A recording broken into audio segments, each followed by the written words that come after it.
us today for this training on introducing Rancher and getting you up to speed with Rancher and our Rancher product. I am joined today by Denise Shannon, who leads our QA team and works with many of you in our forums to help you solve any issues and problems you may be having. Denise, you want to say hi? Hello, everyone. Nice. So we do these trainings every week, so it's not a huge group. Usually, every week you should have, we'll have a handful of people who recently joined the Rancher Beta program, want to kind of get up to speed, learn about it. So we try to go reasonably quickly through Rancher, explain what it does. We spend most of the time demonstrating as opposed to actually kind of going through classroom-like training. So what we're really hoping to accomplish is, we want to give you a good, solid understanding of how to use Rancher. We want your questions, so please fire away. We're going to try not to overwhelm you with a bunch of slides that are very technical. We'll do most of the work as demos and just demo. If there are things you would like to see, please ask questions using the questions tab in GoToWebinar. So you'll see on in your little right-hand slide out, you should be able to ask a question. And if you want, just you can maybe tag in there if you'd like to ask it over the microphone. We can always unmute your mic and let you ask the question that way. So without much further ado, I'd love to get some feel on just the level of familiarity people have with Rancher. So we as we do these trainings, there's often people that have been using it for a long time, and we have others who are just getting going to publish a poll. And really, what we're trying to understand is, is Rancher brand new to you?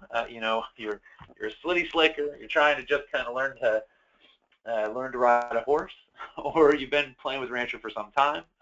You've actually been maybe you've got your first environment stood up. You've got a few containers running, or you are John Wayne. You are a pro. You've upgraded many times. You've deployed Rancher. You've been in the beta for a few months. You just have some technical questions you want to get answered. So it looks like about we've had a few people answer. So I'm just going to close this, and it looks like we have about 2/3 of the people that have attended are brand new, and maybe 1/3 have been on for some time. So at least are more of a, kind of have at least some experience, but nobody here is qualified Bronco buster. So I think we'll keep it pretty straightforward. But if you do have more detailed questions that you'd like to ask, please don't hesitate, and we'll get to that as we get going. So in terms of the kind of the key things we did want to make sure you understood, there are a few resources that we provide that are especially helpful getting started with Rancher. Obviously, one is the docs, and you can find those at docs.rancher.com or just by clicking on the docs tab on our webpage. And in there, you'll see a lot of tips on getting Rancher set up, some key concepts, understand how to use the product through the web UI, or through the CLI, or through the API if you're using the API at all.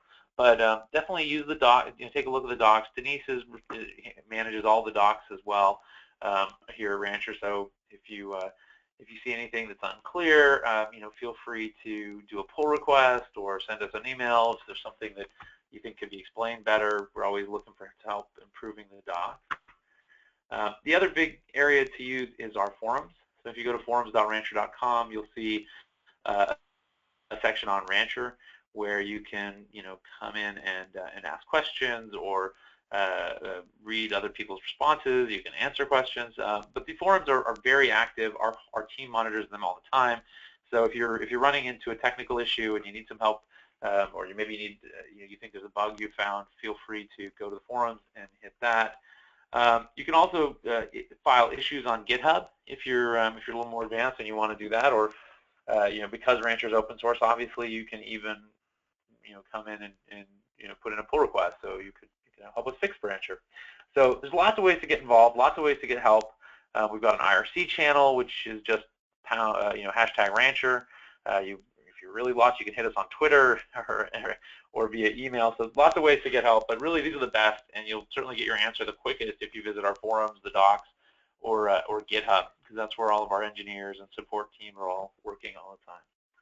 So for today's training, what we're really going to try and go through in Denise's demonstration is how to set up Rancher, how to deploy a new Rancher instance, how to then tie that instance into an access control system, either LDAP or GitHub as sort of a SaaS-based version.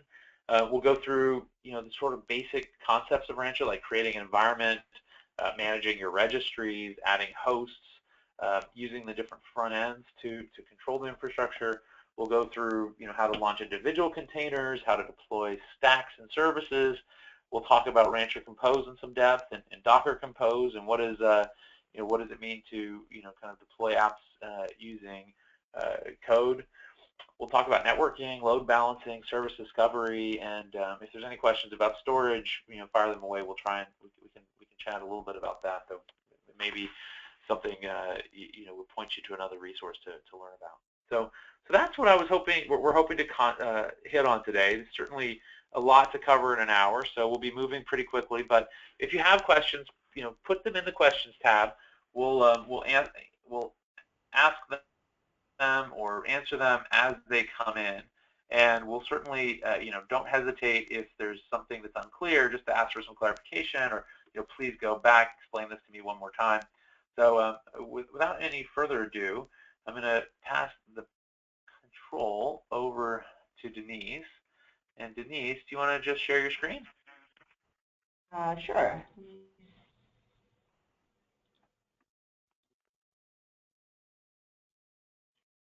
Okay, here we go. Hopefully everyone can see my screen now. I'm going to start kind of where Shannon talked about a little bit about our doc site, and we've tried to lay it out as thoroughly as possible, and obviously since we're creating the product, sometimes things that seem obvious to us because we're so involved in it might not be obvious to our users. So like he said, if you see that something's missing or not clear, please feel free to ask questions in the forums or ask questions in GitHub. But what I really want to start is installing Rancher. So we have a whole section in the docs about installing Rancher server, where we have a single node setup, multi-node, so basically like an HA setup of Rancher with an SSL configuration, and this one called no internet access if for some reason you want to have your machines isolated from the internet. There's some options there, but with this training we're going to start with really the basics. There's it's really just simple command of a Docker run command of how to get Rancher server up. There are some details within here. If you want to enable LDAP for TLS, you'll have to actually add a certificate for when you launch Rancher server. There's different ways of how you could use the database. Right now, currently in our container, we'll have a local database that is used. And so, all the options that people have kind of asked us about and how to do are listed right here in this page right here on how to install Rancher. So what I've already, to kind of simplify, is I've already run the Rancher server container on my host.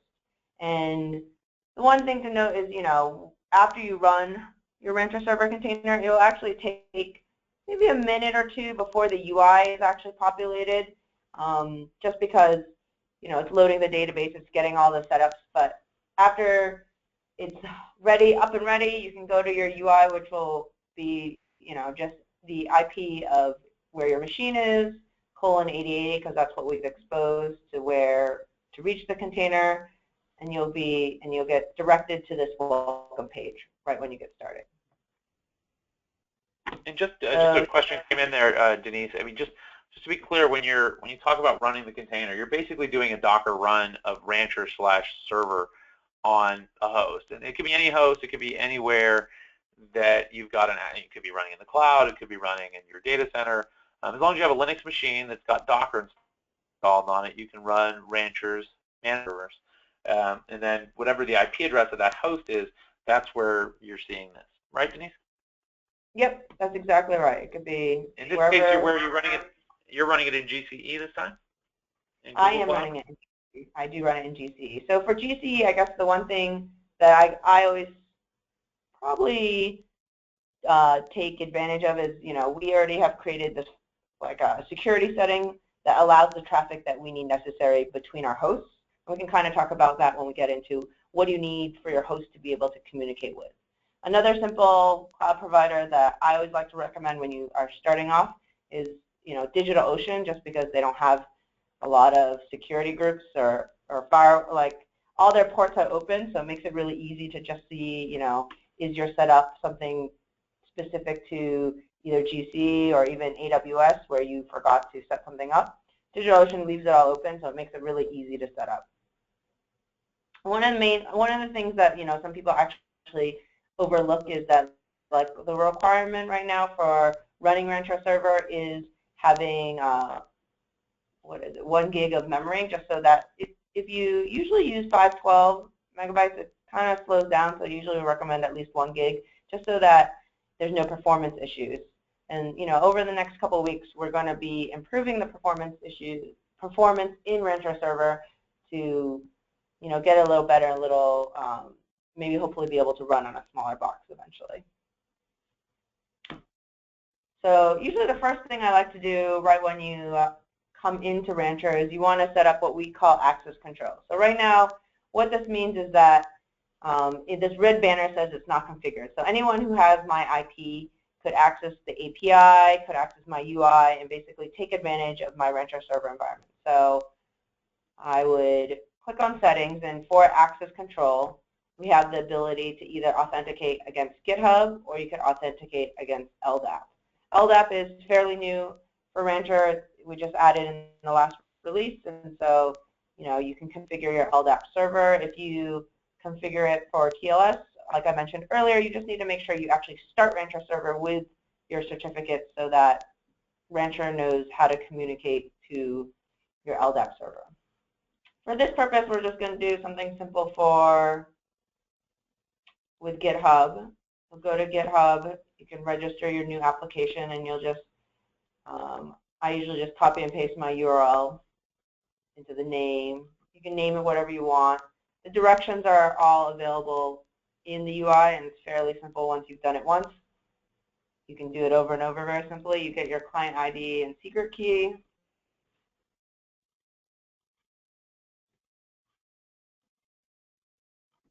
And from there, we just click Authenticate. It will prompt to make sure GitHub, as a GitHub user, I actually want to authenticate against this application. And what will happen is you'll see, we'll refresh a little bit, and you'll see in this upper right-hand corner that this is my lovely avatar, and I'm now logged in as my GitHub username. And this is kind of like the configuration settings for Rancher server that you have control over. As whoever the first person is to authenticate, Rancher server ends up becoming the admin of Rancher.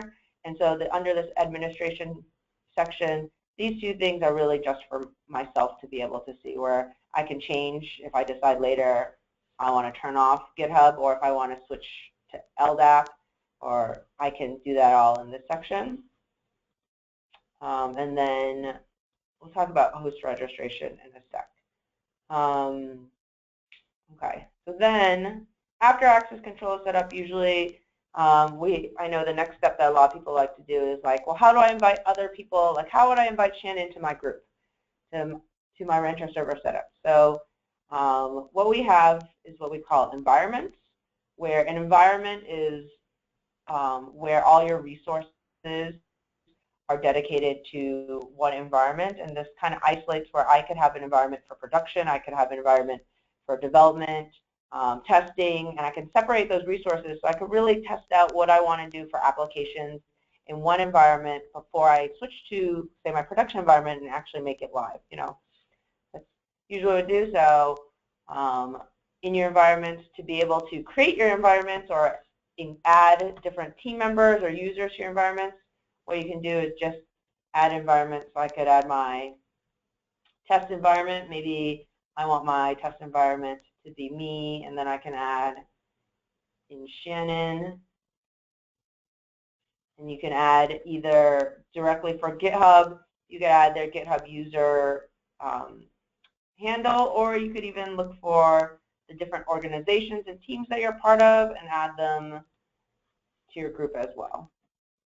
And from your environment, you also have the ability to change the roles of within your environment, and really all the roles play into the fact of who can manage the membership of your environment. So if I want to be the only one who can add and remove people, then I'll select myself as the owner. I could add Shannon because maybe Shannon has a team that he wants to manage of who gets access to this environment, and I could add him as an owner as well.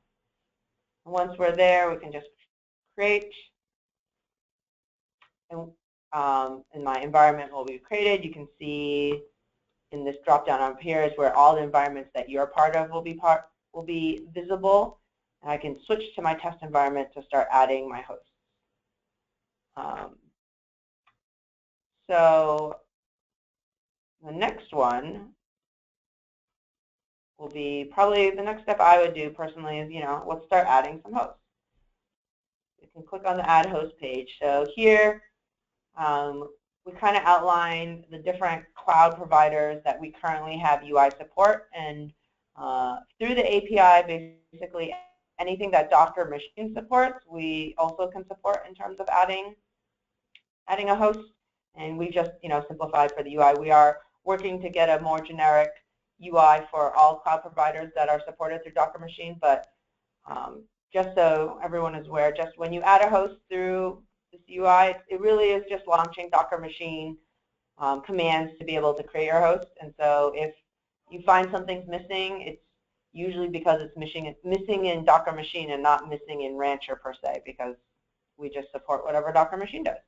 But in this case, I already have some hosts set up in GCE that I want to do.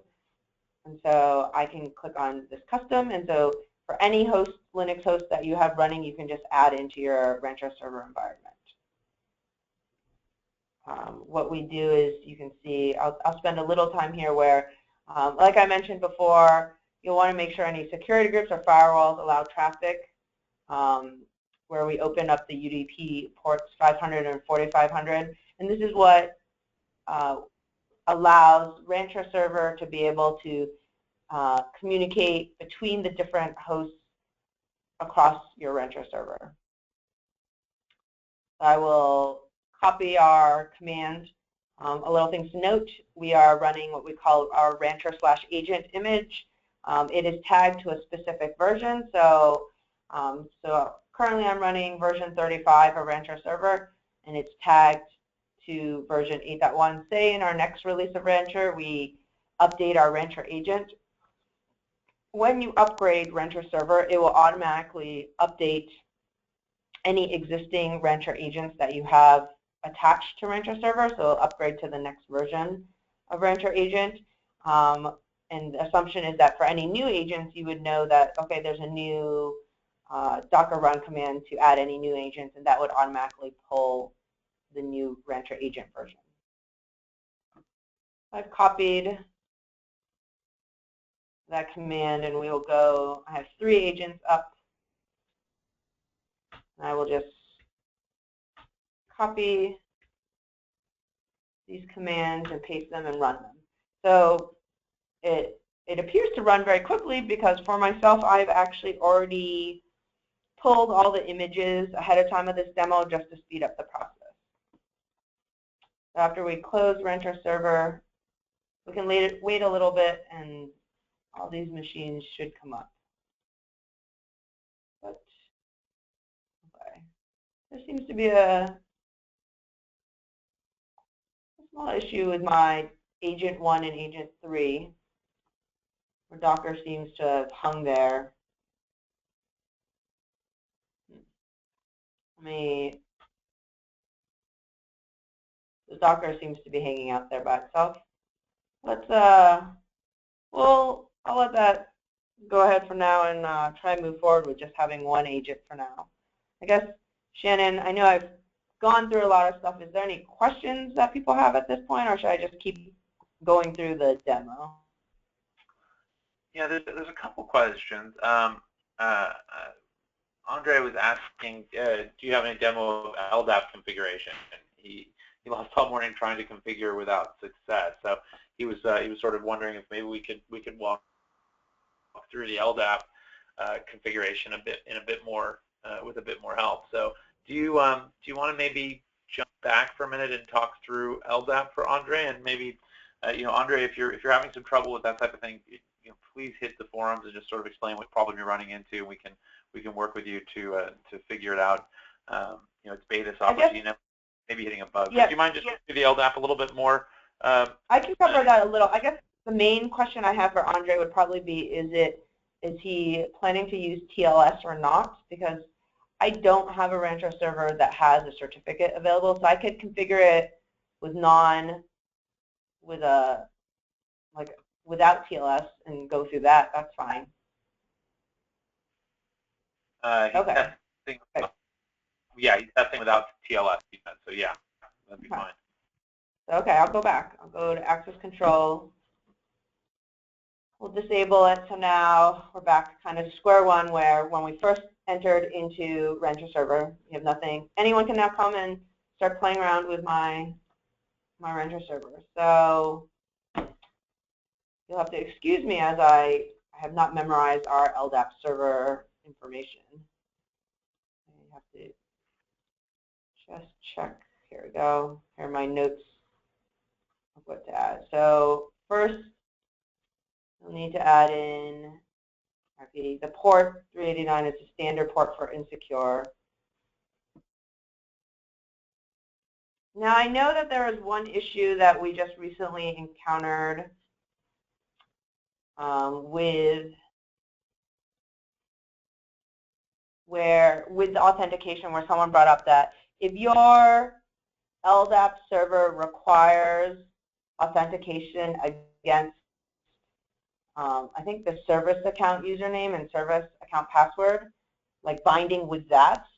We currently don't support that. Right now when we're authenticating, we're just authenticating against the user. And so that could be an issue that you're running into. I know that was recently just brought up yesterday. So I put in my host name, my service account, search-based default login, and then I mean, we haven't configured anything special in our LDAP server schema, so I'll just leave it with the defaults that we have. And then I'll just use one of our users and authenticate.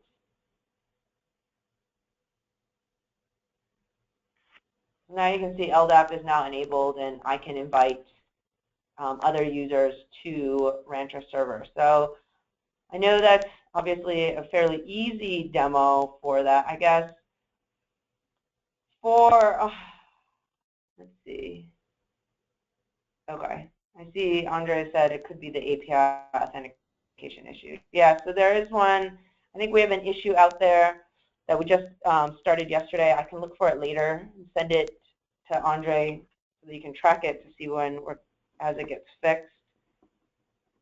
That might be part of the issue. I know right now, I will let you know that I have also added some comments to say probably, you probably spent the morning trying to figure out why it's not working, and the only response you get is unauthorized, but that doesn't give you a lot of details. If you go into the Docker logs of Rancher server, usually the error codes of why you might not be able to authenticate will probably be spit out there.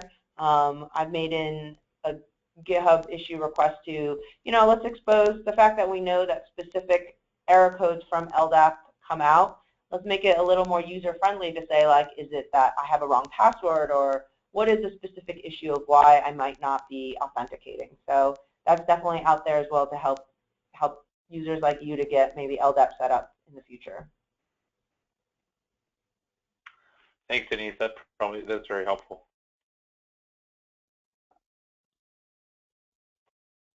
Okay, do you want to jump? Okay. Yep, I'll jump back into. Great. Okay, so I'm going to jump back into, so we've added our host. I guess I should check to see.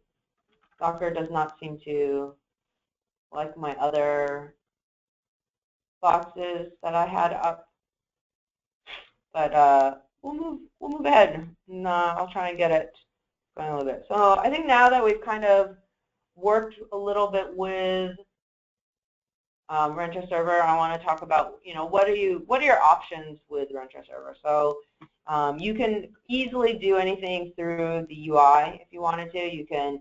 We have all the abilities to add services, adding hosts, everything that you kind of want or need to do is available in the UI. I'll show you real quick when you add a service. Any of the options that you have available to you in a Docker run command is also available somewhere, usually in the UI. If there is something missing or you don't see it, please let us know. We can probably, sometimes it might be hidden, and we can redirect you to show you where it is to be able to add your services. The other place that a lot of people, might like to do is in your API and keys, not your API and keys, your API, sorry about that, where you can go to our API, and from the API you can basically do anything that you're doing in the UI. All it's doing is doing an API call, and so you can kind of see from here from our environment, from our project, our environments. You can deactivate, you can delete, all different things. Right now, if you use the API, I will warn you, if you create scripts using our API, there are some API name changes that will be coming in the next month or so, where we will be matching our API to our UI so that the terminology is more standard. So that's just a small warning if you want to go through the API route. And then finally, well, not finally, so there's the ability to add services through our UI. You could add services through our API. There's also something called Rancher Compose, where you can add in services into Rancher itself. So what Rancher composes is it's basically is our version of Docker Compose. So we would allow any Docker Compose file that you created in ran Docker Compose, you should be able to run in Rancher Compose. Just provide some information about your Rancher server environment, and we would launch those services in Rancher for you. And so, we have some lengthy, once again, I want to emphasize the documentation where we have a whole section on documentation of how to use Rancher through Rancher Compose. If you wanted to navigate through the UI and some of it's not confusing, or some of it is confusing, and you can walk through it based on how we have it set up in the UI. And then another final thing is if you're using Docker day to day and you find it a little challenging to use our UI or API or Rancher Compose, there is also the ability to just run containers through Docker itself.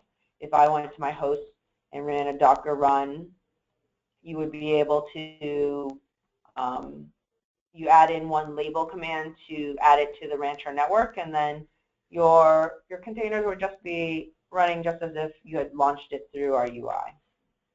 So those are kind of the three main ways of how you can add services into Rancher. I'm going to go through the UI a little bit, and then explain how to download the CLI. Yep. The difference, just explain how the CLI is the Compose. When you say Docker Compose, we're talking about the CLI that's on the web. Yep. So in Rancher Compose, you can just download. You can download for your operating system. You can, if you're not familiar with Docker Compose, so Docker Compose basically allows you to create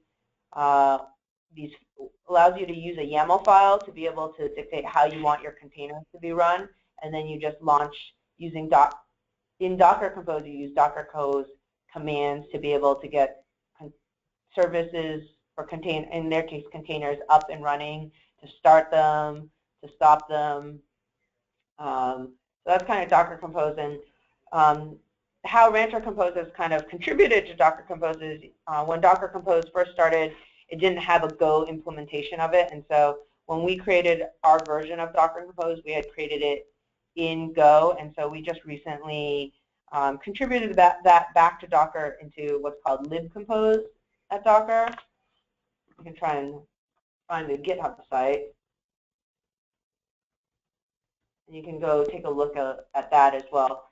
And basically, Rancher Compose now runs on top, leverages what libcompose is doing, and then just adds all the functionality for us to be able for us to leverage Docker Compose and launch it into Rancher.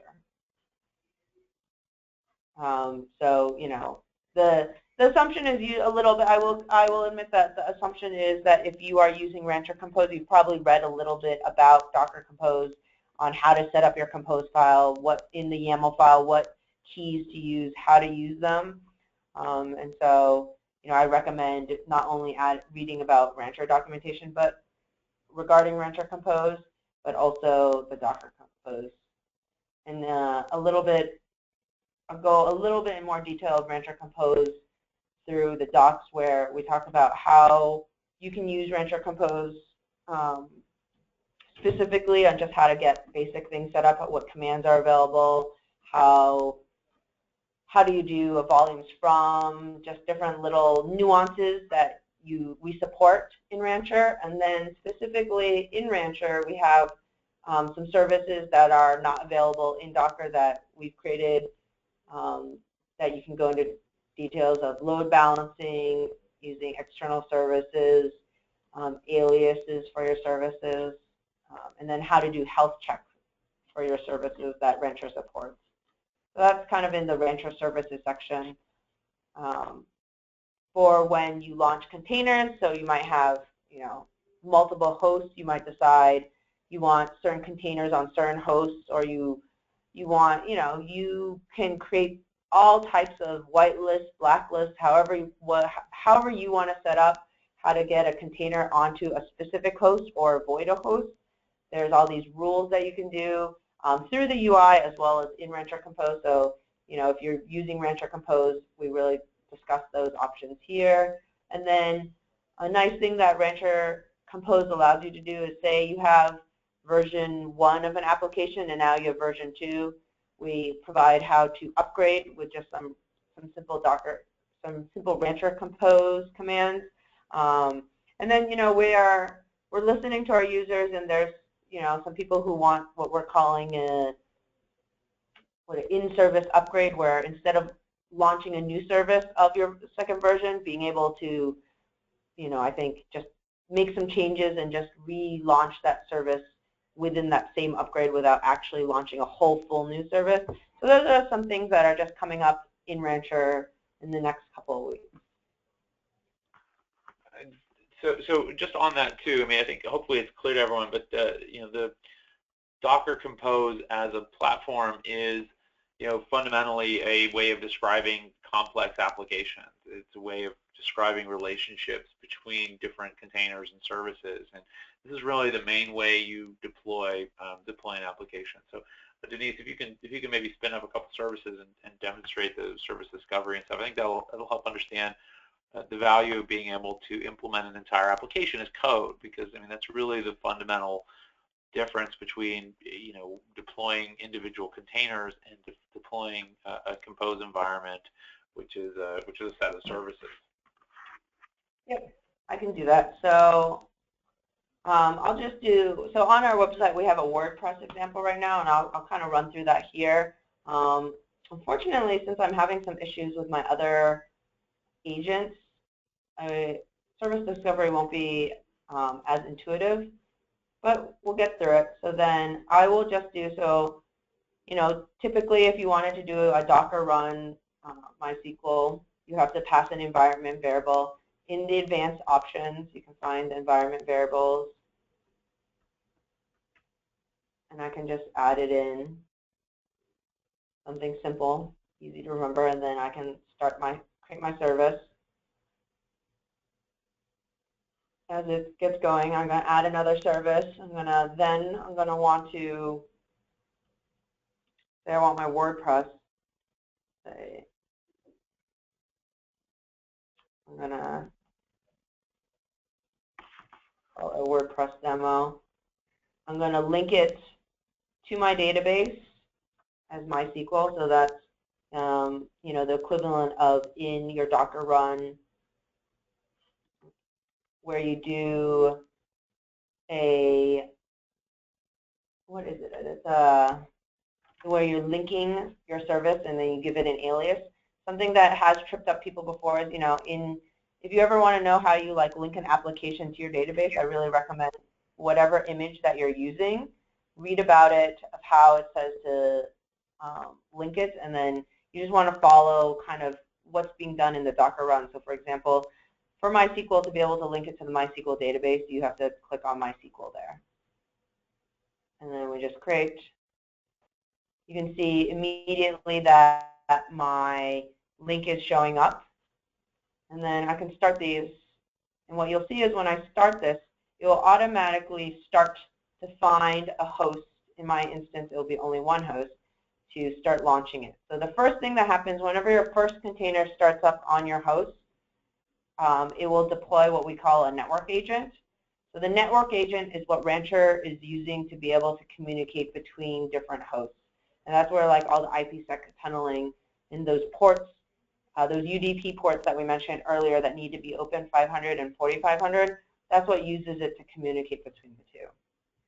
You can see that after we launch the service, what will happen is, because it's a service is just lots of containers. It's another way to just say lots of containers. So one service, you can have the scale to be one. If you wanted to just do one container like I did, you just have a scale of 1. You can create as many, I think in this one I said 2, and you can scale it to however many you want. I guess I don't know. You can scale up to say I want more of these. And what we'll do is it'll just pick whatever host is available. In my scenario, it's just one. Whatever is available to be able to launch these containers on. And so just to give a little description where it's the name of this container is now called whatever the stack name, which is basically your collection of services, is considered a stack. The name of your container ends up being the stack name underscore whatever your service name is underscore, and then whatever number container, just to have a difference of names throughout Rancher. And so as we add in, if you can imagine, as you add in more and more services, applications, you'll have different stacks. And so this is just to help you as a user to help figure out where those containers are. Another way, if we had multiple hosts running and you didn't know, you wanted to know where did this WordPress container get launched, you can click on the name of the container, and it will give you the information of what the host IP is, the container IP, and details as well.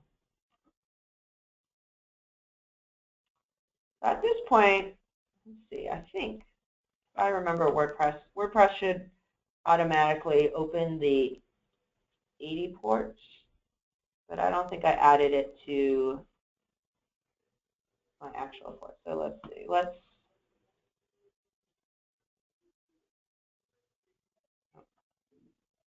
Okay.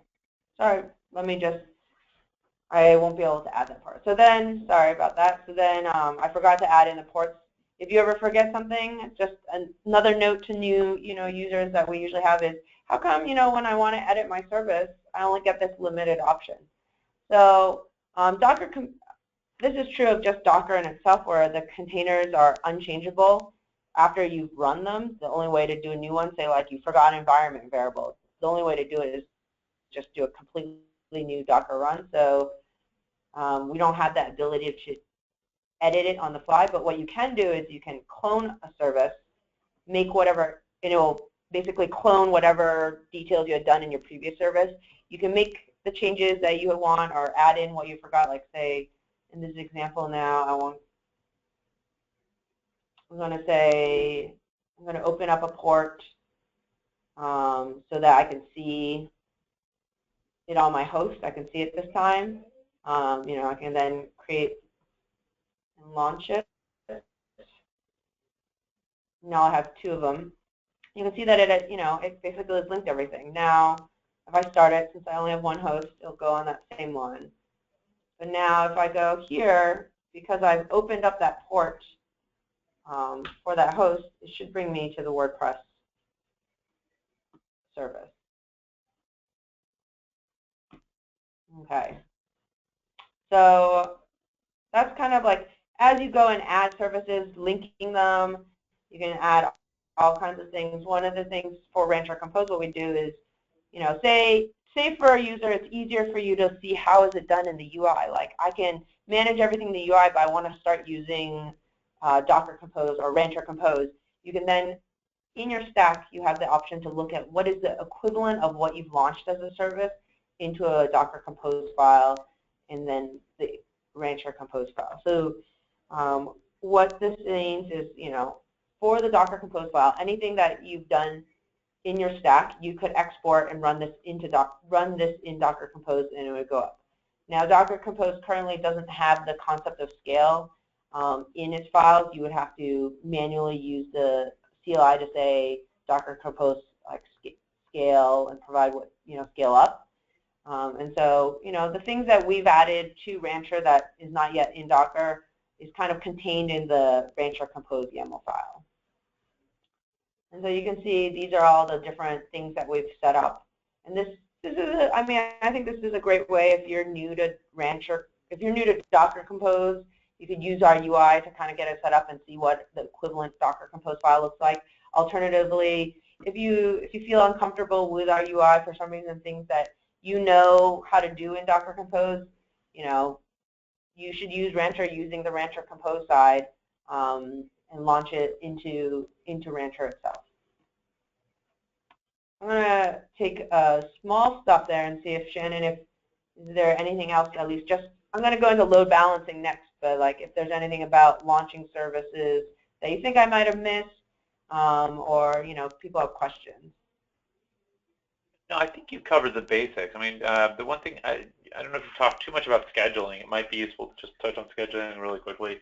Otherwise, I think you've covered the things. Andre was asking, can we import existing Docker Compose YAMLs?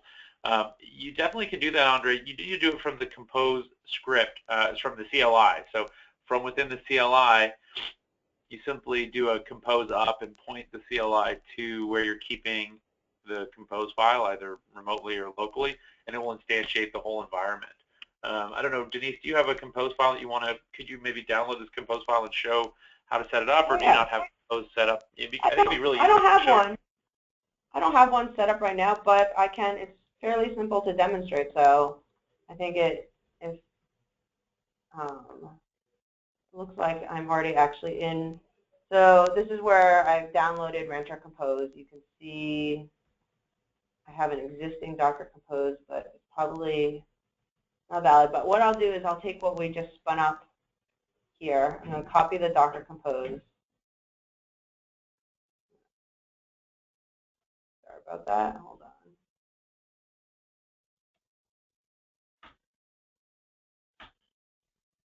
Delete them, and then I will basically copy what we've done into my Docker Compose file. For Rancher Compose file, it really is kind of optional in the sense that if you have all scales of 1, you don't have to put it in. But if you need a scale of more than 1, I guess I can just leave this one out, and then you can see it come in by itself. Then you would have to have a Rancher Compose. So then there's 2 things. You can either set up your environment variable for the URL. We'll go over this API key that will allow you to be able to access Rancher. I'll have to create one of those. Or you could just put it into the Rancher Compose command. So what I'm going to do is I'll set the URL as where our Rancher server is. And then you can set up your access key. And I'm going to go through it kind of quickly, but it's all documented. So if you have any questions, or you kind of later say, hey, how did she do that? Just go to our docs and you can follow along there. So to be able to actually, now that we've turned on access control, to be able to actually set to access our API, you're going to have to give it an API and access an API key to be able to access it. So we'll add one. I will just copy and paste the access key and secret key. And then I should be able to, I have to provide a stack name. So I'll do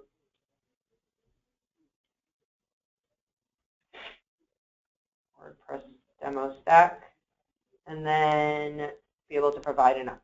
So a couple of things that, sometimes I've seen people, me personally, have gotten tripped up is if you forget to put in the -p, what happens is the directory name that you have, that you're running your Rancher Compose commands on, end up being whatever your stack name is going to be. We should be able to start this up. And then I'm going to go back to the UI. It looks like it's going along. You can see that it already started. I mean, it's going to probably mimic exactly what we see above, where there's a database or WordPress demo. And then this is a great example, actually, where because I only have one host, this service is going to get kind of stuck in this state where it's not going to be able to find a placement, because what happens is, if you remember, I exposed the port of 8070 for this WordPress demo on my host, and there's only one port per host that can be exposed. So since I only have one host, what happens is Rancher Server is trying to look to see where could I place this that will allow me to have that port be open and have it be successful. And since right now it cannot find it, it's going to kind of keep trying to see, if there are other hosts around. If I suddenly was to add a host to my Rancher demo, then this would launch into that next available host. The other thing you can do is I can actually stop this service. I can remove it. And Rancher should automatically, it'll take a little bit because as it'll try, the more times it tries, it starts to try with higher intervals of time, because if Rancher realizes that, maybe you can't find it and you have to figure out what exactly needs to be fixed. And so as time goes on, these updating, activating states will kind of slowly back off how many times it's going to try. So in this instance, it's already, found, oh, look, that host opened up, that port is available now, and I can now launch. So that's something, to keep in mind of when you open up ports on your hosts. You need to kind of be aware of which ones you're opening and how many services are using them, because if you don't have enough open ports, then your services will get stuck. Another great reason that load balancing comes in very handy with containers, because with load balancers you have a lot more flexibility about how you point services to public IP addresses, and you can do a lot of editing about which service you want to sit on which front end. You're going to talk about load balancing in a minute, correct? Yep, I'm going to talk about that, and then I think with that, I'll demo, as we discussed earlier, I can demo the scheduling rules which apply for either load balancers or your regular services, and the concept of them. So I'll do it just in the load balancing section, and we can kind of talk about it. Great. Okay, so let's say I want to create a load balancer. Just call it a load balancer. Call it our first one. In this section, so because of that limited amount of ports, for every load balancer, you're going to have to open a port. So in this case, you could easily do like what we call a global setting, where you always run one instance of this container on every host. This could be every host that follows whatever scheduling rule I created. You could scale up. Sometimes it's nice to use, like in this instance, if I don't know how many hosts I have available, I could just use this selection so that I know that it's available on every host that is available to me. In this case, I will open up 8090, and then I could actually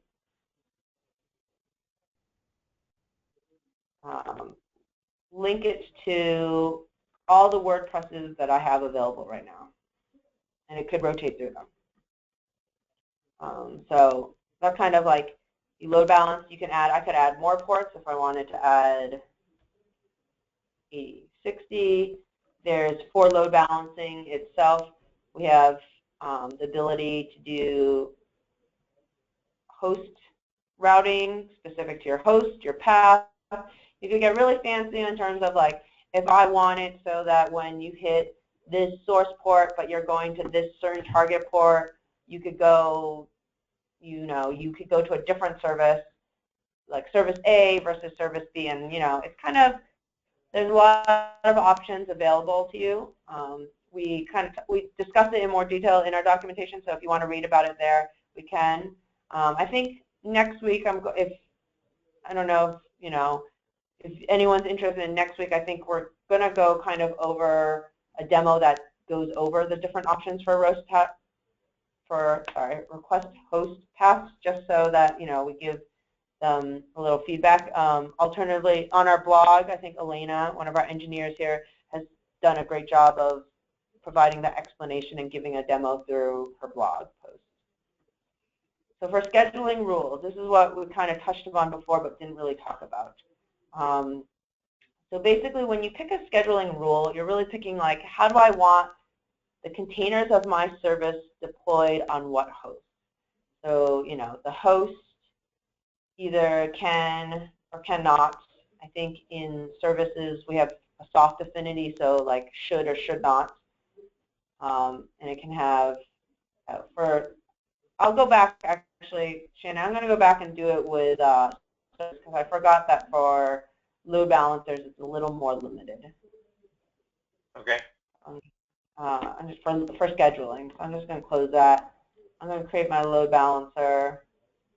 You can see all the different services that we've linked to. You can see, I was able to link services across stacks. So here you can see that it gives my stack name, and then the service is actually in that stack, and it will list it. It will list all the ones that it's linked to. We also, just if you wanted to ever see how your whole setup, maybe in that UI doesn't give you really an understanding of what it looks like. We also have this pictorial view of how you would want to see maybe your application, where you can see how everything is linked up. Anything in a dotted line is something that's in another stack. So this gives like a different visualization of how you want it. We can go back to our Rancher Compose. You can see how does Rancher Compose handle the linking of our load balancer. I can start it, and you can see in our start adding load balance. I'll start adding what we call LB agents. They're just load balancer agents that are containing the HA proxy software inside, and that's how we are handling our load balancer. So it's up. So now I should be able to go into this example, and it should refresh to a WordPress. And if I kept refreshing, it would jump between the services. I think next week I can do a better, I can think of a better demo to be able to show you that we are load balancing between different services that we've linked to. And great. That's something else I would love to do. So I'm just going to go back real quick to talk about the scheduling rules, because I think, I guess I'll cover health check and scheduling rules in a service, just because these are great things that Rancher offers as a service. So if you wanted to do what we call health check, what you can do is you provide, where you want your health check to be, what port is available, how many, interval, timeout, these parameters to be able to do a health check. But basically what it's saying is like, it will continue to check on those hosts for those services if they're still available. If they're not available, what it'll do is say, oh, maybe that host is down, or maybe something's wrong with that host. So now I want my service, I want to make sure that I always have 3 containers running. So it will then shift, it will like start up a new container in another host for you to make sure you keep the scale of whatever you've deemed what you want as always up and running. So if you have a scale of 8 and I always want 8 running, even if one of my hosts down, you could basically enable the health check to be able to ensure that happens regardless of what happens to some of your hosts in Rancher Server. Another thing that Rancher Server does is being able to create those rules that we started talking about. So here I'll show you there's must, should not, must not. And so just to give some clarity, so the should and should not is what we call a soft affinity rule, where it will try to find a host that matches all the rules. But if in the end it can't find one of these hosts that matches, say you have multiple rules, it will slowly start to remove the should or should not rules until it finds a host that matches it. You can create host labels. We can talk about how to do that onto your host so that you can say, I want it on only hosts that have this label of this key value pair. With containers, you can create labels, and you could have them only launch on containers only on hosts that already have a container that has a label. There's services, containers, basically, anything that you want to do. So you want 2 services to launch always on the same time. You can use scheduling rules to that. You can do, I have one container that's already running somewhere. I want to make sure this service matches that one. And the drop-downs here will usually populate with what's already up and running in Rancher Server for you to be able to do. So I'll go back real quick. When you add a host itself, you can see in all of even our cloud providers, you can add any host labels that you want. In the custom command, you could add labels beforehand, and as you add them, they'll update your command so that the host labels are there. If at a later time you realize, oh, this host didn't get a label that it was supposed to get, I can edit it, add a label to say a quick label, and you'll see on the host itself all the labels that it has. And then going back to when you want to schedule something for a specific host, you can see when I add a rule of a host label, you can see if I pick hello, you can see that world is an option. So that kind of covers scheduling, health check. I'm really sorry that I didn't have another, I'll have to investigate why Docker kind of crashed on the 2 other agents I had and see why, because it seems like it's a Docker failure, what happened there. At this point, I don't know, Shannon, if there's anything else specific you want me to cover. No, I think we've hit up against the time. We've spent about an hour, so I think we've covered a lot of the core basics.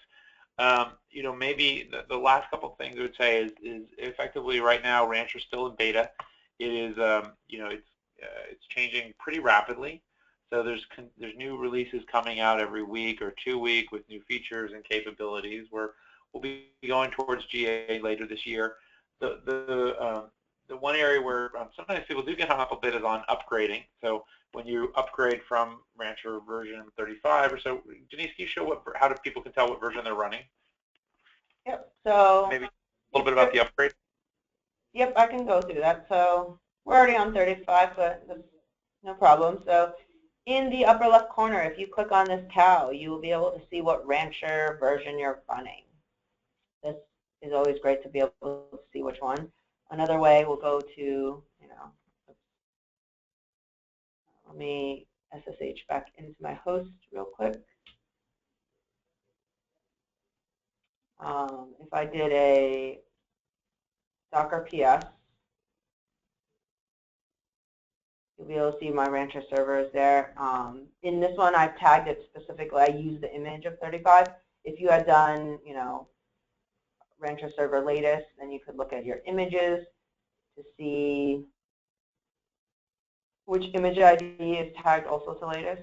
I've tagged it. You can see that the tag for my latest right now is actually version 34. So if I actually had 34 up and running, I could do something. So let's go back to upgrading. So it's fairly simple. And we cover it in, once again, the documentation. I can't stress how much I think probably because I wrote most of this documentation, how much I want users to use it. It really makes me happy when they're able to figure out what to do from what I've written. So, we can follow it where basically the first thing you'll do is you'll actually stop the container. The next thing you'll do is we can create a data container from our Rancher server container because our database is inside that container and we want to be able to get it out.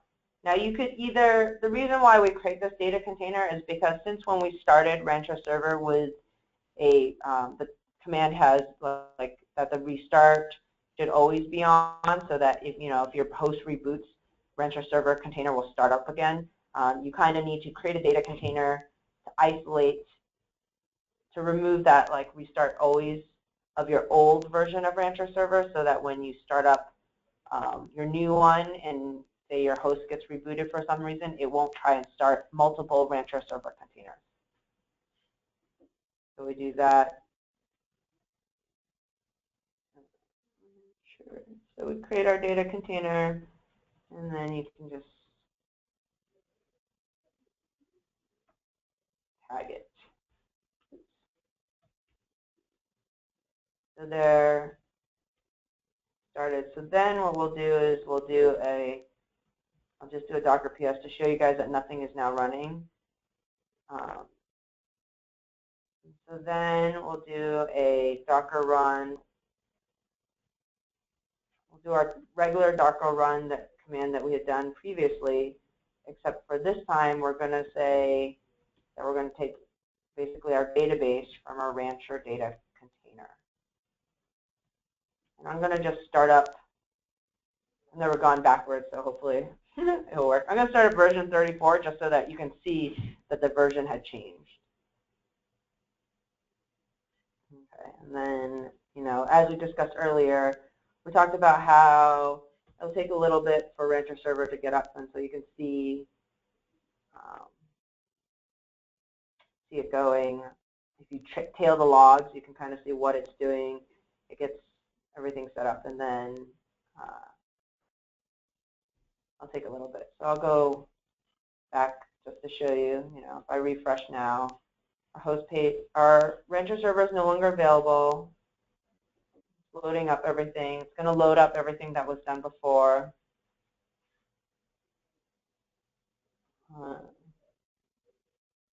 Given that you had LDAP enabled on this and LDAP wasn't in the old version, you may have some trouble. LDAP was, I think, version 34, if I remember correctly. So it was in 34, so it should work. It should work fine. Okay. But that is a good point. That's why we never really recommend. Obviously, you don't go backwards, only go forward. So now Rancher server should be up, and you can see my agent. So my host is, when we first go in, is still connected. You can see in the back end that it's setting stuff, it registered. It's going to probably keep reconnecting, and it's going to reconnect back, but then everything should work as it was before. So that's kind of how, so like if you forever whatever host that you have, it will never stop any of the containers on the host itself. All we're going to redo is basically reset the connection between your Rancher server container and your Rancher agent container that we had launched initially on the host. And so that connection will get reestablished so that you'll continue to be able to work with any services that you have in your application. Well, Andre's last comment is probably a good place to stop, Denise. He said the docs are really well written, helped me a lot in getting started with Rancher OS. Good work, Denise. Thank you, Andre. Thank you. That made my day right there, Andre, so thank you. Except for all the failing notes. Awesome. Well, everyone who's attended, if there are any other questions, feel free to fire them in right now. Otherwise, we're going to wrap up, and thank you all for attending. It doesn't look like there are. So thanks a lot. And if you ever need anything, don't forget, hit the forums, visit us on on GitHub, follow us on Twitter, and you should be able to get all the latest. And thanks so much for participating in the beta. It's great to have so many people trying it out, helping us improve it as we build up Rancher. Have a wonderful day, and we'll hopefully talk to you soon. Also, we run these every week, so if you're ever having some trouble and want to come in and get some hand-holding, just come back, and we'll be back. Thanks a lot. Have a wonderful day. Bye-bye. Thanks, everyone.